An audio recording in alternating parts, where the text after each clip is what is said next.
Hello friends, राज creator के इस YouTube channel पे आप सभी का स्वागत है। उम्मीद करता हूँ अभी तक आपने हमारे चैनल को सब्सक्राइब किया होगा, नहीं किया है तो जरूर करें और हाँ, बेल आइकन को प्रेस करना ना भूलें।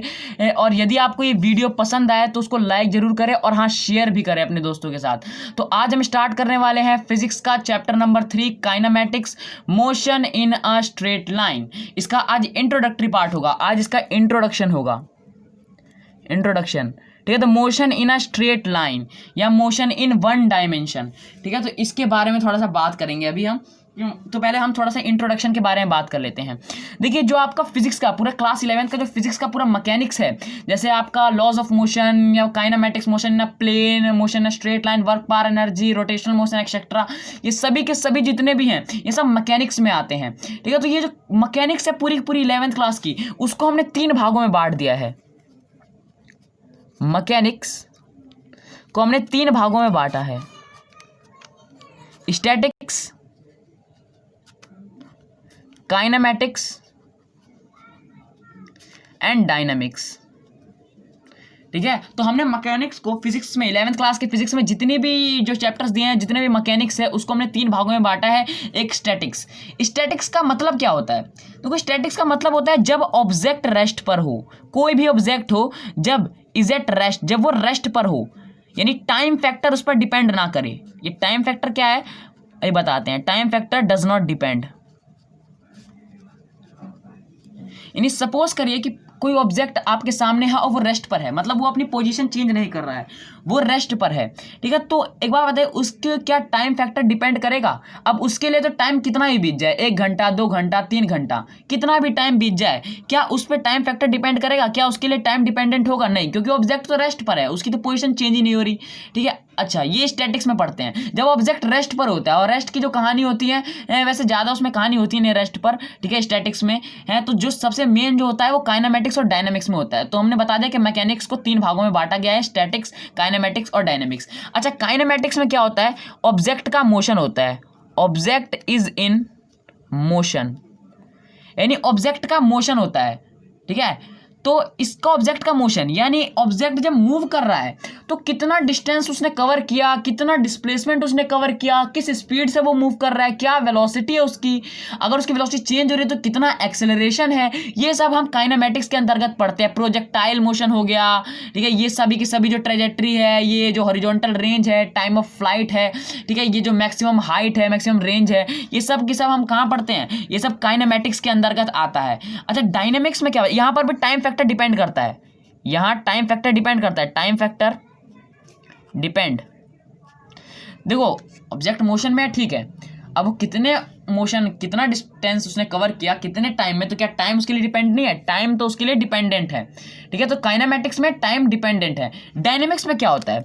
डायनेमिक्स में ऑब्जेक्ट का मोशन तो हम पढ़ते हैं, object is in motion, motion में तो ऑब्जेक्ट होता है, पर उस मोशन का कॉज क्या होता है, वो मोशन क्यों हो रहा है, वो मोशन किस कारण से हो रहा है। ठीक है, यानी हम फोर्सेस के बारे में पढ़ते हैं, जैसे लॉज ऑफ मोशन। जब आप आएगा ये लॉज ऑफ मोशन का टॉपिक, तो इसमें आप पढ़ेंगे न्यूटन्स के जो लॉज हैं, जो फोर्सेस के बारे में, सब कुछ फोर्स के बारे में पढ़ेंगे आप, कि कैसे ऑब्जेक्ट मूव करता है, कैसे उसका फ्रिक्शनल फोर्स जो भी है, जो भी ऑब्जेक्ट मूव करता है उसका जो फोर्स लगते हैं उसके ऊपर, वो तो डायनेमिक्स, उसको हम डायनेमिक्स के अंतर्गत रखते हैं। यानी हम सब किसके बारे में स्टडी करते हैं? फोर्स के बारे में, सब फोर्स के बारे में स्टडी करते हैं। और इसमें भी टाइम फैक्टर जो होता है वो डिपेंड करता है, इसमें भी टाइम फैक्टर डिपेंडेंट।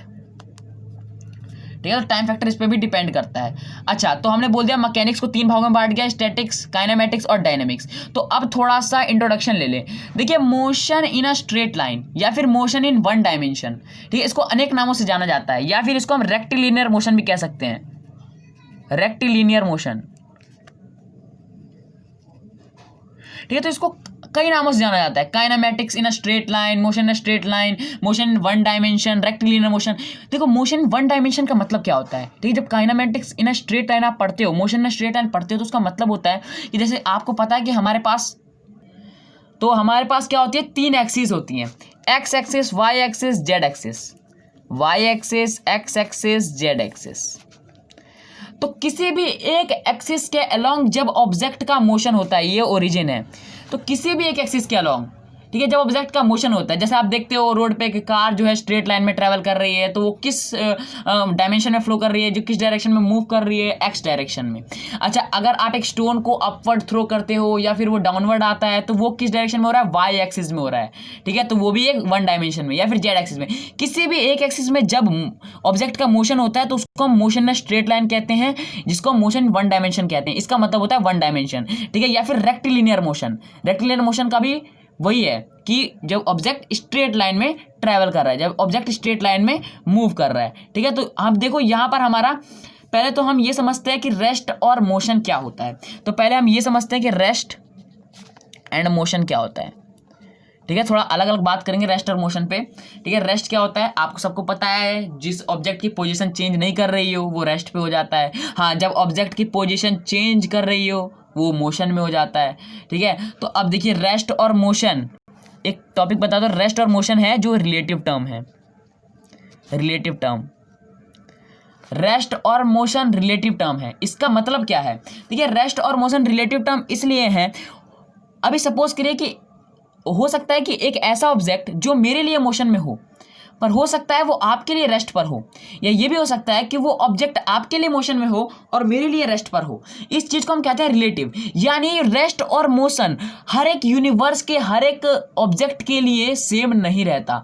हो सकता है आपके लिए वो चीज़ मोशन में हो सकता है दूसरे के लिए वो रेस्ट पर हो, या हो सकता है आपके लिए वो रेस्ट पर हो दूसरे के लिए मोशन में हो।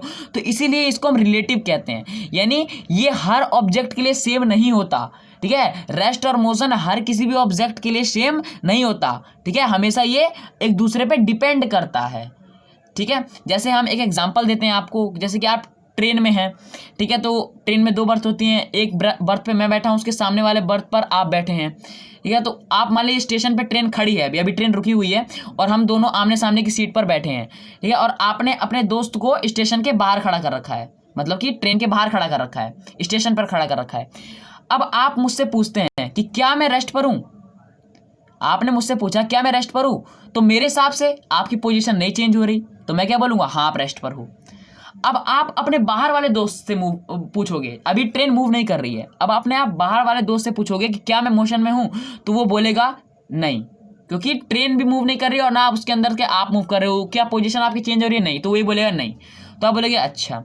अब कुछ टाइम बाद ट्रेन मूव करने लगी, ट्रेन की कुछ वेलोसिटी आ गई, ट्रेन के पास कुछ वेलोसिटी आ गई और ट्रेन मूव करने लगा। अब ट्रेन मूव करने लगा तो अब आप मुझसे कुछ समय बाद पूछते हो कि क्या मैं रेस्ट पर हूं, तो आप भी ट्रेन के अंदर हो, मैं भी ट्रेन के अंदर हूं। मैं क्या बोलूंगा कि आपकी पोजीशन तो मेरे रिस्पेक्ट में चेंज नहीं हो रही, मेरे अनुसार तो आपकी पोजीशन चेंज नहीं हो रही, तो मैं क्या बोलूंगा कि हाँ आप रेस्ट पर हो। यह पर आप अपने दोस्त से पूछोगे जो बाहर वाले, तो अब देखो, अब ट्रेन में हर एक व्यक्ति जो है बैठा हुआ वो आपके दोस्त के लिए मोशन में होगा, क्योंकि ट्रेन खुद एक मोशन में है, और ट्रेन जब खुद अपनी पोजीशन चेंज कर रही है तो उसको क्या लगेगा कि जो भी उसके अंदर के जितने भी पर्सन हैं वो भी अपनी पोजीशन को चेंज कर रहे हैं, ठीक है। जो भी उसके मतलब कि जो भी उस ट्रेन में है पर्सन बैठे हुए हैं वो सब अपनी पोजीशन को चेंज कर रहे हैं, तो उसके रिस्पेक्ट में। तो देखा आपने कैसे देखा कि ये बदल गया, मेरे लिए आप रेस्ट पर थे तो आपके दोस्त के लिए आप मोशन में थे, तो ऐसे ही बदलता रहता है कोई भी चीज। देखो रेस्ट और मोशन, अगर आपसे कोई बोले कि रेस्ट और मोशन क्या एब्सोल्यूट टर्म है, no, not a absolute term. Rest और मोशन एब्सोल्यूट टर्म नहीं है। इसका मतलब क्या, देखो रेस्ट और मोशन एब्सोल्यूट टर्म इसलिए नहीं है क्योंकि ये हर एक व्यक्ति के लिए सेम नहीं होता।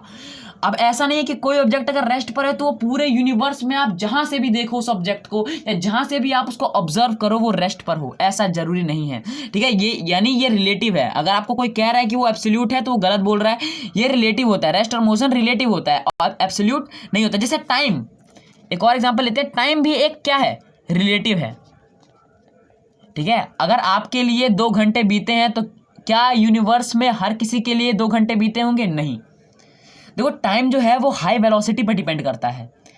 मैंने आपको बताया होगा जैसे जैसे ऑब्जेक्ट का वेलोसिटी लाइट की स्पीड तक पहुंचने लगती है, जैसे जैसे ऑब्जेक्ट लाइट की स्पीड को प्राप्त करता रहता है, जैसे जैसे ऑब्जेक्ट लाइट की स्पीड के नज़दीक पहुंचता जाता है उसका समय धीमा हो जाता है, और जब वो ऑब्जेक्ट लाइट की स्पीड को प्राप्त कर लेता है तो समय उसके लिए रुक जाता है, ठीक है। ये टाइम फैक्टर डिपेंड करता है ऑब्जेक्ट की हाई वेलोसिटी पर, ठीक है। तो जो लाइट की स्पीड से जब ऑब्जेक्ट जब पहुंचने लगता है तो उसका टाइम एकदम रुक सा जाता है, ठीक है, और टाइम एकदम धीमा हो जाता है जैसे जैसे वो लाइट की स्पीड तक पहुंचता रहता है, ठीक है। तो आम जिंदगी में तो हमें नहीं दिखता है ऐसा है, ये जब ऑब्जेक्ट जब हाई वेलोसिटी से मूव करता है, जैसे कि अब पॉसिबल तो नहीं है कि वो लाइट की स्पीड से मूव करने लगे, ठीक है, पर हाँ अगर हम माने कि ऑब्जेक्ट अगर लाइट की स्पीड से मूव कर रहा है तो क्या होगा कि जो टाइम है उसके लिए बहुत धीमा होगा, यानी टाइम भी रिलेटिव हो गया, यानी हर किसी के लिए टाइम एब्सोल्यूट नहीं है, तो ठीक है। तो टाइम भी एक रिलेटिव टर्म है, रेस्ट और मोशन भी एक रिलेटिव टर्म है, एब्सोल्यूट टर्म नहीं है। अच्छा, अब देखो यहां पर हमने कुछ एग्जांपल्स दिया आपको, तो अब हम समझते हैं फ्रेम ऑफ रेफरेंस क्या होता है, ठीक है। फ्रेम ऑफ रेफरेंस, थोड़ा सा फ्रेम ऑफ रेफरेंस पे भी बात कर लेते हैं। फ्रेम ऑफ रेफरेंस क्या होता है, जैसे मैंने आपको अभी बताया कि 3 एक्सिस होती है हमारे पास, y axis, x axis and z axis.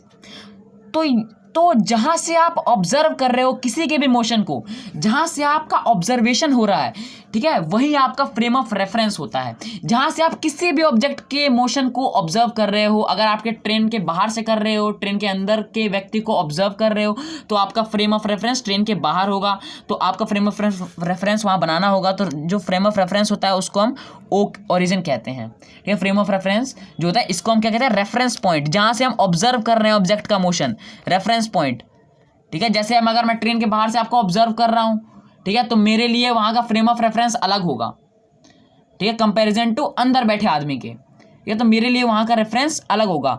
और ओरिजिन से हम कहां से ऑब्जर्व करते हैं, ओरिजिन से, और ओरिजिन को हम रेफरेंस पॉइंट कहते हैं। क्या कहते हैं, रेफरेंस पॉइंट, ठीक है। तो आज के वीडियो में बस इतना ही। अगले वीडियो में हम लोग डिस्टेंस और डिस्प्लेसमेंट को समझेंगे कि क्या था डिस्टेंस, क्या है डिस्प्लेसमेंट, ठीक है। अभी के लिए तो इंट्रोडक्शन है ये काइनेमेटिक्स का, ठीक है। तो अभी आगे हम डिस्टेंस और डिस्प्लेसमेंट को कुछ न्यूमेरिकल्स करेंगे, डिस्टेंस डिस्प्लेसमेंट के बारे में और समझेंगे, क्या है डिफरेंसेस समझेंगे। तो तब तक के लिए नमस्कार।